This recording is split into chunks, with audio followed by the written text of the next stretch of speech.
નમસ્કાર મિત્રો, ફરી સ્વાગત છે તમારું આપણી આ યુટ્યુબ ચેનલ શિક્ષણ મંદિરમાં. તો મિત્રો, આજે જોઈએ તો એક બ્રેકિંગ ન્યૂઝ મળી રહ્યા છે. તો દરેક ટેટાટ મિત્રો માટે આમ જોઈએ તો સવારમાં સારા ન્યૂઝ મિત્રો મળી રહ્યા છે. તો હવે જોઈએ તો ટૂંક સમયમાં સરકાર આ અંગે જાહેરાત પણ કરી શકે છે. અને બીજું કે 6 થી 8 જિલ્લા પસંદગીના કોઈ ન્યૂઝ, તો એના વિશે મિત્રો ક્યારે આ જિલ્લા પસંદગી પુનઃ શરૂ થશે તો એના વિશે પણ થોડીક આપણે ચર્ચા કરીશું મિત્રો. તો બસ મિત્રો, વિડીયોની શરૂઆત કરીએ તે પહેલાં ચેનલમાં નવા હો અને ટેટાટ ભરતીને લગતી નાની મોટી ડેલી અપડેટ મેળવવા માંગતા હો તો આ ચેનલમાં જોડાઈ શકો છો મિત્રો. તો મિત્રો, આપણે જાણીએ છીએ કે થોડા દિવસો પહેલાં જે નિવૃત્ત શિક્ષકોની ભરતીની જાહેરાત, વિચિત્ર પ્રકારની જાહેરાત આ સરકાર દ્વારા કરી હતી, તો તેના પગલે જોઈએ તો ટેટાટ મિત્રોમાં વધારે આક્રોશ તો જોવા મળ્યો હતો.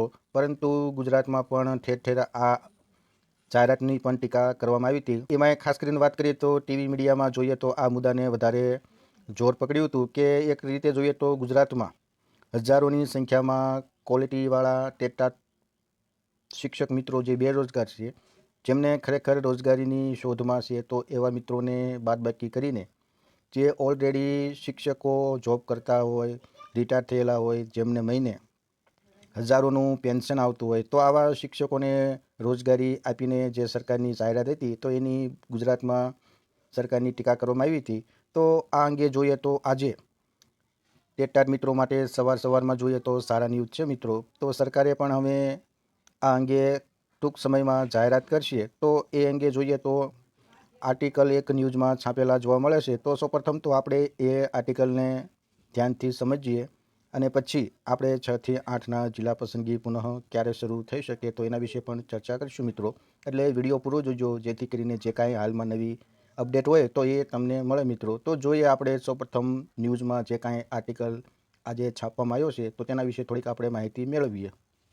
તો મિત્રો, આજે જોઈએ તો દિવ્ય ભાસ્કરનું સુરતનું 28/7/2025નું ન્યૂઝમાં આપણે આ આર્ટિકલ જોવા મળે છે. તો વાત કરીએ તો કે અધિકારીઓએ ઉતાવળિયું જે પગલું લેતા શિક્ષણ સંઘે વિરોધ આ જાહેરાતનો અને આ ભરતીનો કરેલો.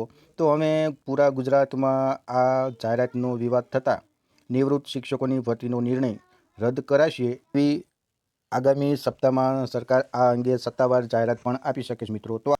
તો આખા રાજ્યમાં જોઈએ તો 3 લાખ જેટલા શિક્ષિત બેરોજગાર ટેટાટ સારી ક્વોલિટીવાળા શિક્ષકો હોવા છતાં રાજ્ય શિક્ષણ વિભાગે જે માધ્યમિક હોય, પ્રાથમિક હોય કે ઉચ્ચતર માધ્યમિક સ્કૂલોમાં જે નિવૃત્ત શિક્ષકોની ભરતીને લઈને જે કાંઈ નિર્ણય વિચિત્ર પ્રકારનો કર્યો છે, તો એ નિર્ણયના ઘેરા પ્રત્યાઘાત શિક્ષક સંઘે પણ આ અંગેનો ખાસ વિરોધ કર્યો છે. તો શિક્ષણ મંત્રી સુધી રજૂઆત કરાતા આ નિર્ણય રદ કરવામાં સરકાર હવે તૈયારી કરી રહી છે. તો આગામી સપ્તાહમાં સત્તાવાર જાહેરાત થાય તેવી પૂરી શક્યતા શિક્ષણ વિભાગના સૂત્રો દ્વારા જાણવા મળી છે મિત્રો. રાજ્યમાં શિક્ષકોની 27,500 જેટલી બેઠકો હાલના સમયમાં ખાલી છે, જેના પગલે રાજ્ય સરકારે વિદ્યા સહાયક, જ્ઞાન સહાયક સહિતની ભરતીઓમાં હાથ ધરી છે. ત્યારે માધ્યમિક અને ઉચ્ચતર માધ્યમિકમાં શિક્ષકોની ભરતી પ્રક્રિયા પૂર્ણના આરે છે મિત્રો. તો આગામી દિવસોમાં પણ જે કાંઈ વિદ્યા સહાયક ભરતીની પ્રક્રિયા છે તે પૂરી કરવામાં આવે એવી શક્યતા હાલમાં જોવા મળે છે. તો આ સંજોગોમાં અગાઉ ભરતી પ્રક્રિયા પછી પણ ખાલી રહેતી જગ્યા માટે શું કરવું તે વખતે વિચાર વિમર્શ થયો હતો અને તેમાં નિવૃત્ત શિક્ષકોની ફરીથી ભરતી કરવાનો મુદ્દો પણ ચર્ચામાં હતો. આથી શિક્ષણ વિભાગે 25 જુલાઈએ પરિપત્ર કરીને સ્કૂલોના નિયામકોને નિવૃત્ત શિક્ષકોની ભરતી કરવા મંજૂરી આપી દીધી હતી, જેમાં નિવૃત્તિ બાદ 65 વર્ષ સુધીની વય ધરાવતા શિક્ષકોની ભરતી કરવાની મંજૂરી આપવામાં આવી હતી. તો આમાં એવી પણ શરત રાખવામાં આવી હતી કે જ્ઞાન સહાયકોની ભરતી પછી પણ શિક્ષકોની જગ્યા જો ખાલી રહે તો નિવૃત્ત શિક્ષકોની ભરતી કરો.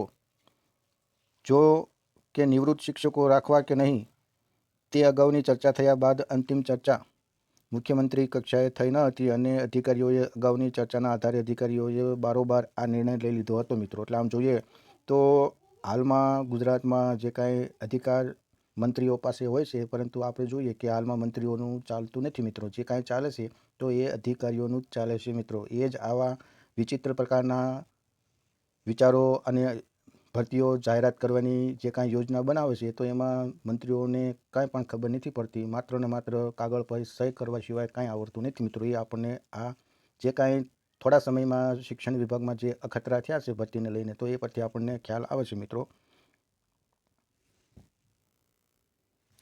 આ નિર્ણય લીધા બાદ તેની સત્તાવાર જાહેરાત પણ કરાતા વિવાદ થયો હતો અને રાજ્યમાં દિન પ્રતિદિન યુવાનોને બેરોજગારી એટલે કે યુવાનોને રોજગારી મળતી નથી તેવો આક્રોશ વધી રહ્યો છે. તેવી સ્થિતિમાં નિવૃત્ત શિક્ષકોની ભરતીની બાબત જાહેર થતાં રાજ્ય સરકાર પણ ભીંસમાં મુકાઈ હતી મિત્રો. કારણ કે આપણે જોઈએ તો અવારનવાર ટેટાર મિત્રોએ પણ વિરોધ દર્શાવેલો અને સાથોસાથ જે તે પાર્ટીના આગેવાનોએ પણ આ ભરતીની ટીકા કરેલી અને સોશિયલ મીડિયામાં પણ આ મુદ્દો ખૂબ જ ચાલી રહ્યો છે મિત્રો. તો આમ જોઈએ તો સરકાર હાલમાં દબાણમાં આવી રહી હોય એવું આપણને લાગી રહ્યું છે. તો રાજ્યના શૈક્ષણિક સંઘ અને શિક્ષક સંઘે પણ આ બાબતે વિરોધ વ્યક્ત કર્યો છે. આ ઉપરાંત ટેટ પાસ ઉમેદવારોએ પણ આ અંગે રોષ વ્યક્ત કરી રહ્યા છે મિત્રો. તો આવા સંજોગોમાં રાજ્ય સરકાર આગામી દિવસોમાં નિવૃત્ત શિક્ષકોની ભરતીની નોકરીની જે વાતનો નિર્ણય કર્યો હતો તે હવે ટૂંક સમયમાં રદ કરશે એવું શિક્ષણ વિભાગના જે ટોચના સૂત્રો છે એવું કહે છે. તો આ રીતના જોઈએ તો ગુજરાતમાં હજારોની સંખ્યામાં સારી ક્વોલિટીવાળા યુવાનો ટેટાટ મિત્રો બેરોજગાર છે. તો ખરેખર સરકારે આ અંગે પણ થોડુંક વિચારવું પડશે અને બની શકે તો દરેક યુવાનોને કાયમી નોકરી આપવા પ્રયત્ન કરવા પડશે. એટલે આમ જોઈએ તો હાલમાં જે કાંઈ આ સરકારનો ઉતાવળિયો નિર્ણય હતો તે હવે પાછો લેવાય તેવી શક્યતા જોવાઈ રહી છે મિત્રો. તો આશા રાખીએ કે સરકાર દરેક ભરતીમાં વિદ્યા સહાયક હોય કે શિક્ષણ સહાયક હોય તો એમાં કાયમી નોકરી દરેક યુવાનોને મળે એવી આપણે આશા રાખીએ છીએ મિત્રો. તો બસ મિત્રો, આજે જે કાંઈ આ નિવૃત્ત શિક્ષક ભરતીને લઈને આર્ટિકલ ન્યૂઝમાં જોવા મળ્યો હતો તો એ અંગે માહિતી દરેક મિત્રોને મળે એ માટે ખાસ આ વિડીયો બનાવ્યો હતો. અને બીજું કે હાલમાં જે કાંઈ આપણી વિદ્યા સહાયક જિલ્લા પસંદગી 6 થી 8ની બંધ છે તો એ પુનઃ થાય એવી પણ આપણે વિડીયોના માધ્યમ દ્વારા સરકારને રજૂઆત કરી છે મિત્રો. તો 1-2 દિવસ પહેલાં પણ શૈક્ષણિક મહાસંઘે પણ પત્ર લખીને સરકારને ખાસ આ જિલ્લા પસંદગી પુનઃ થાય એ અંગે ખાસ રજૂઆત કરી હતી. તો એમાં ઉલ્લેખ એવો થયેલો કે 15 થી 20 દિવસ જે કાંઈ આ કોર્ટ બાબતે સમિતિની રચના થઈ અને એ જે કાંઈ રિપોર્ટ હાઈકોર્ટને સોંપે અને હાઈકોર્ટના નિર્ણય પછી આ 6 થી 8ની ભરતી ઝડપી શરૂ થાય એ અંગે ખાસ તેમણે પણ રજૂઆત કરી હતી. તો આમ જોઈએ તો 6 થી 8નું હવે 10-15 દિવસનો ટાઈમ લાગશે મિત્રો. અને બીજું કે દરેક મિત્રોએ રાહ જોઈને બેસી રહેવાનું નથી. આ અંગે દરેક મિત્રોએ અવારનવાર ગાંધીનગરમાં જઈને ભરતી બોર્ડ પાસે આપણી જે કાંઈ 6 થી 8ની જિલ્લા પસંદગી હાલમાં અટકી છે તો એ અંગે માહિતી મેળવતું રહેવાનું છે અને રજૂઆત પણ કરતી રહેવાનું છે મિત્રો. તો દરેક મિત્રોને ખાસ એ પણ જણાવવાનું કે આપણી જે કાંઈ 6 થી 8ની વિદ્યા સહાયક જિલ્લા પસંદગી હાલ અટકી છે તો એ અંગે અવારનવાર ગાંધીનગરમાં જઈને તેનું ઉઘરાણું કરતું રહેવાનું મિત્રો. તો આપણે આ ભરતી જે લેટ થઈ રહી છે તો એમાં ચોક્કસ ઝડપી એનો નિકાલ આવે મિત્રો. તો દરેક મિત્રોએ આ અંગે ખાસ ધ્યાન દોરવું. તો બસ મિત્રો, આજના વિડીયોમાં જે કાંઈ આ માહિતી તમારા સુધી પહોંચાડવાની હતી તે વિડીયોના માધ્યમ દ્વારા પહોંચાડી છે. આશા રાખું કે આ માહિતી દરેક મિત્રોને સારી લાગી છે. તો હવે આપણે આગામી સમયમાં 6 થી 8ની પણ પ્રક્રિયા ઝડપી શરૂ થાય એ અંગે આપણે સમયસર ગાંધીનગર જઈને ઉઘરાણું કરતું રહેવાનું છે. તો બસ મિત્રો, મળીએ હવે નવા જ વિડીયોમાં નવી જ માહિતી સાથે. જય હિન્દ, જય ભારત.